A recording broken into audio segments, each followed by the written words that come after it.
తల్లి లేదంటారు, శివుడికి తల్లి లేదంటారు. తల్లుంటే జడలట్లు కట్టనిచ్చేనా? తల్లుంటే పులితోలు చుట్టనిచ్చేనా? తల్లుంటే విభూతి రాయనిచ్చేనా? తల్లుంటే శ్మశానాల తిరగనిచ్చేనా? తల్లి లేదంటారు, శివుడికి తల్లి లేదంటారు. తల్లి లేని శివుడే అంతటి గరుడైతే తల్లున్న శివుడు ఇంకెంతటి గరుడవును?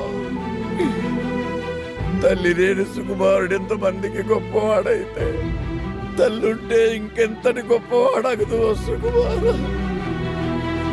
పద నాన్న, బయలుదేరు. ఉంటాను.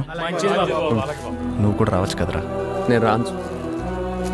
ఒకప్పుడు ఈ ఊరు నాకేం పనిస్తుందని ఆలోచించేవాడిని, కానీ నువ్వు కలిసాక ఈ ఊరికి నేను ఏం పని చేయగలను ఆలోచిస్తున్నాను. నమస్తే. నమస్తే. ఎక్కడికి వెళ్ళినా చేతులు దండం పెడుతున్నారు సుక్కు, నీ వల్లే. ఉన్నోళ్ళు ఎంతకన్నా ఏం కావాలి సుక్కు?